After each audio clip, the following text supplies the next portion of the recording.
All right, so I bought a Marlin 1895 guide gun in 4570. I saw one at a good price, and so I grabbed it. Uh, the same day I bought it, I bought a bunch of reloading supplies off of Graphs, dies, brass, bullets, etc., etc. Now, I have all the reloading equipment and the components, but that dang old rifle just hadn't even shipped yet. So I'm gonna commit the ultimate sin of loading up a bunch of rounds before I can even test if they function in my gun. So first for bullets, we got some Spear 300 grain jacketed hollow point. These were the cheapest jacketed bullets I could find. And then we also got some Missouri Bullet Company coated 405 grain lead hard.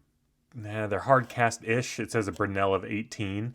I'm gonna load these up to I'm gonna load the Spear up to the lever gun standards from the Spear manual, and the Missouri bullets I'm gonna load up to the trapdoor Springfield rifle data from the Lyman 51st manual.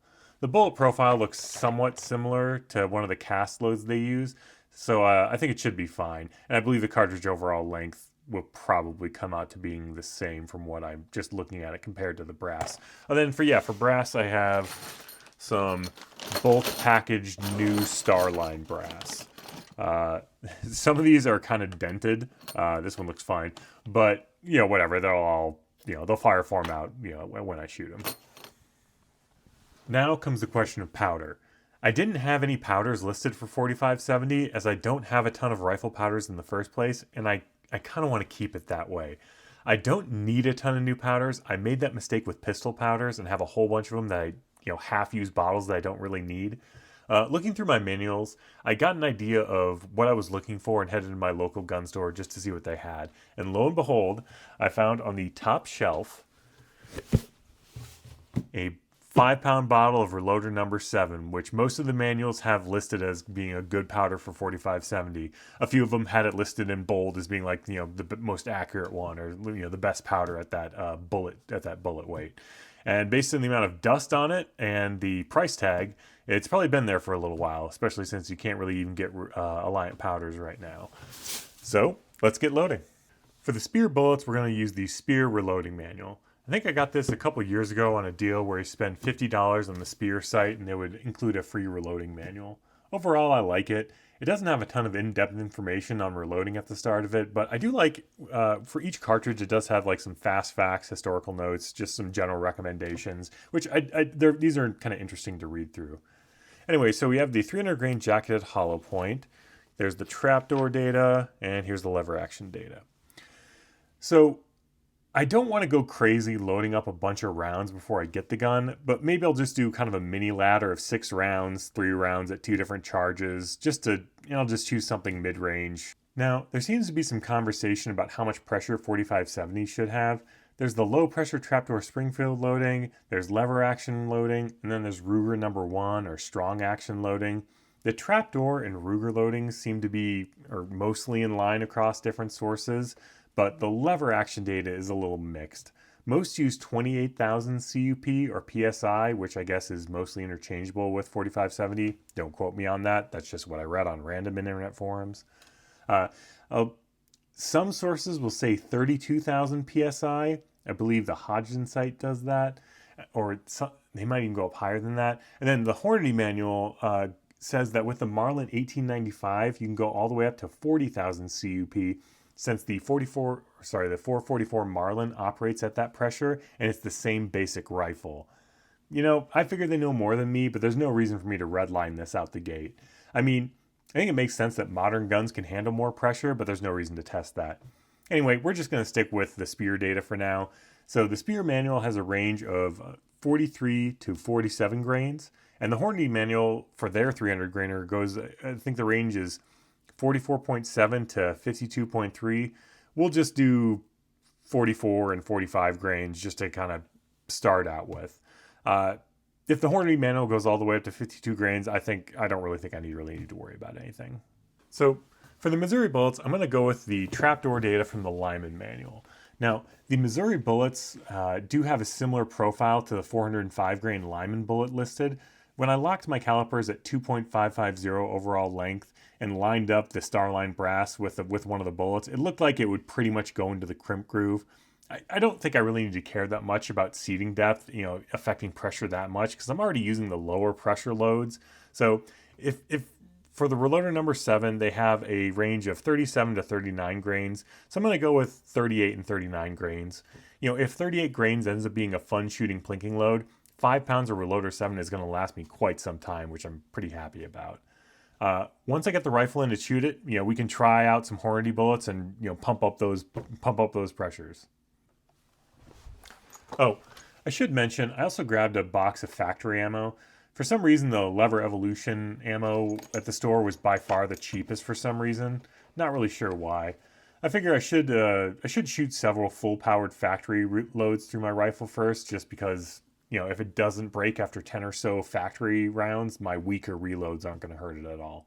And also, if it does break early, I want it to be with factory rounds. Uh, Maybe the lever evolution rounds are cheaper since they have the shorter brass and can only be reloaded with the FTX rounds, which are quite expensive.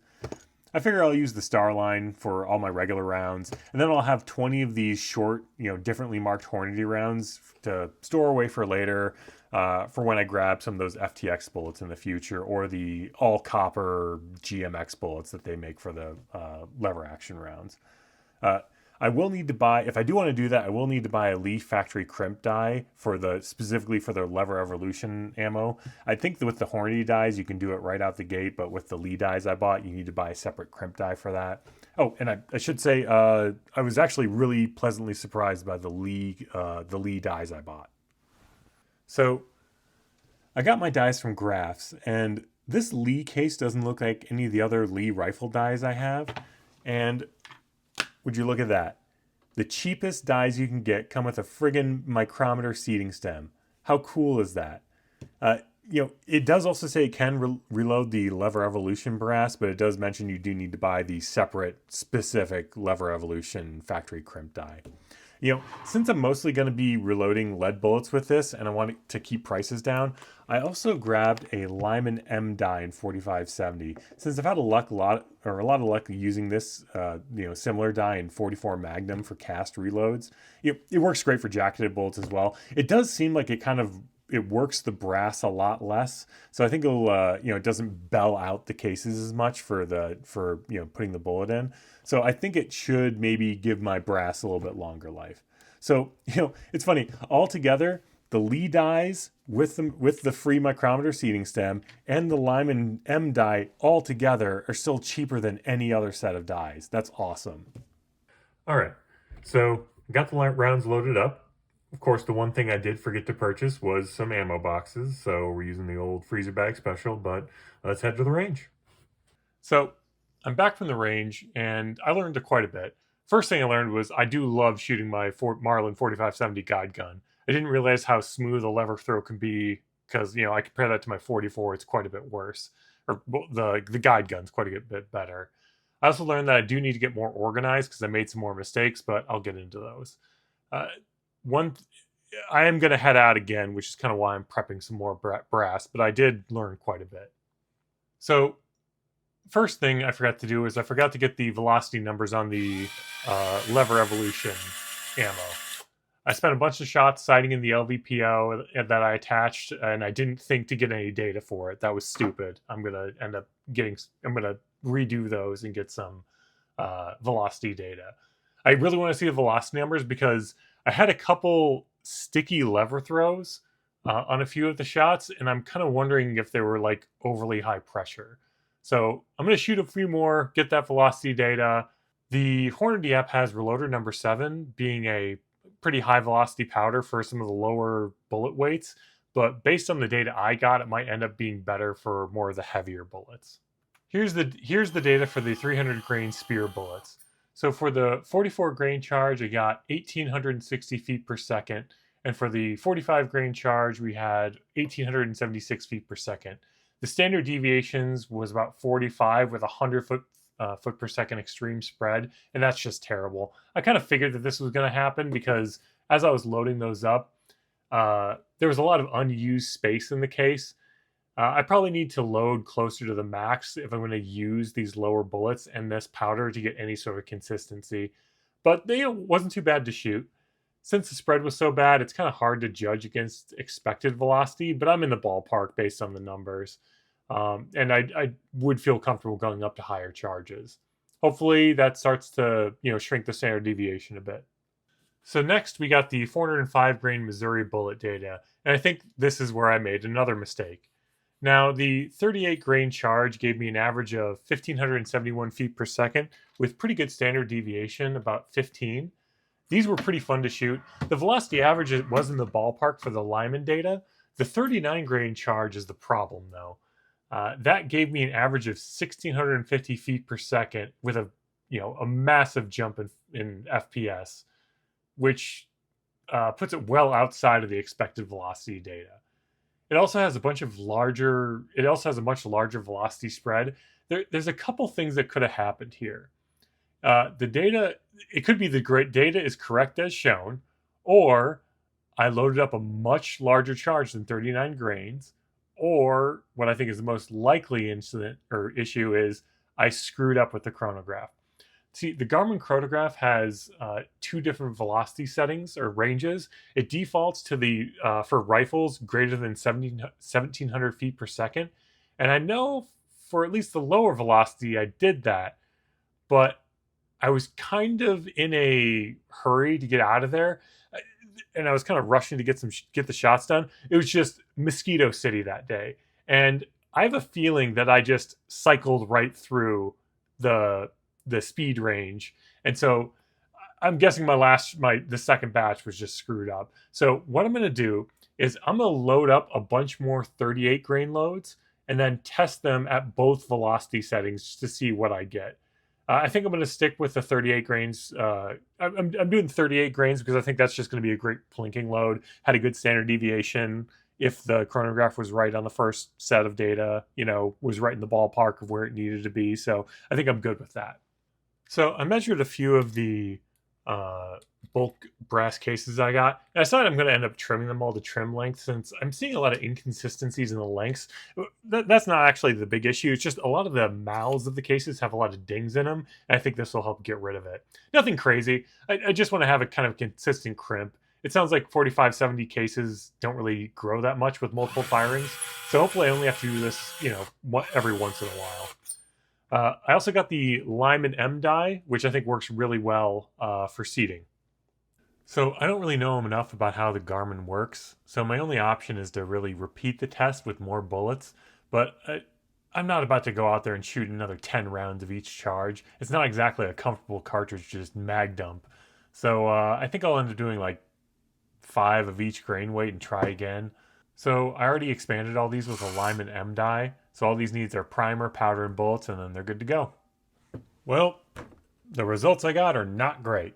Basically the exact same as last time. So my first 5 shots were at the default greater than 1,700 feet per second range. I got an average of about 1,527 feet per second, which lines up even better with the Lyman book since the barrel length they used was a little bit shorter. A standard deviation of 18.2. Last time I got 15, so essentially the same. And a extreme spread of 50, so looking, pretty damn good for 4570. But once I put it on the correct setting, the velocity range just fell apart again. The less than 1,700 feet per second detection range, I got an average of 1,537 feet per second. Hey, that doesn't sound bad, except it had a standard deviation of 50 and an extreme spread of almost 150. So it's just all over the map again. I'm really not sure what's going on here.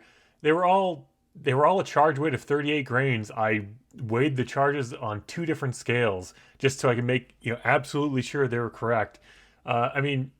This still could just be a small sample size, but the recoil on all these shots felt about the same. I would have to assume that when one reading reads 1,491 feet per second, and then the next shot reads 1,636 feet per second, I should feel a difference in that recoil.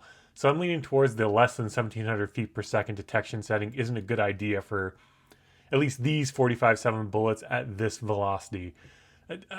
I don't know. Maybe it's more for like subsonic loadings or for like PCC loadings.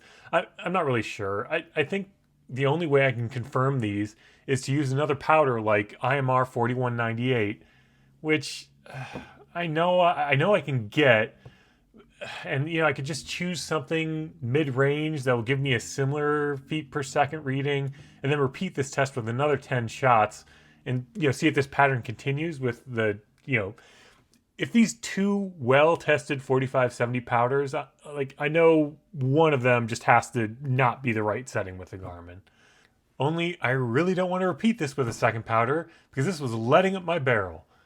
I'm not really sure if it was because I was pushing it too fast or not fast enough, or if the bullets were like 0.001 inches too wide or 0.001 inches too small. I mean, cast bullets are a whole nother bag of cats I haven't really gotten into. I thought the coated, lead bullets are supposed to reduce leading, but now that, when I read reduces leading, my mind for some reason translates that to stops leading. I need to do more research before I go back to using the Missouri bullets. And for the life of me, I can't get the lead out of the barrel no matter how much I pass the brush through it. It could be that I just absolutely welded the lead in there by firing 8 FTX rounds right after firing 16 lead rounds, but who knows.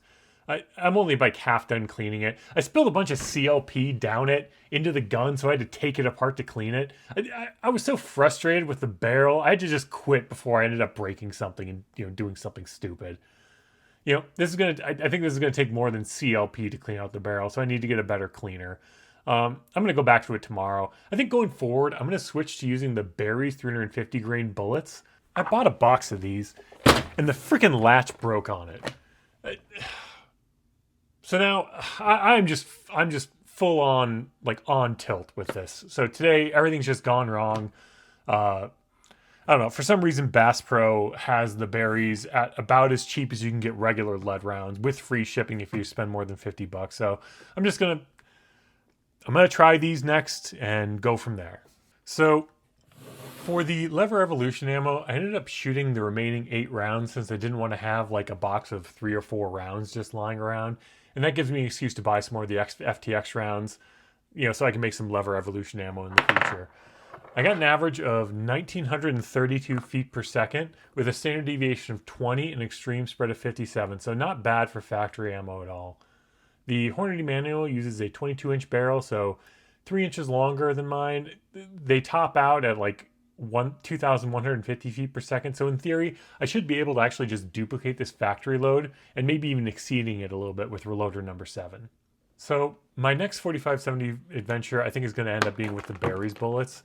I want to load up some kind of hot loads with them, and I also want to try my hand at some subsonic loads using Tight Group.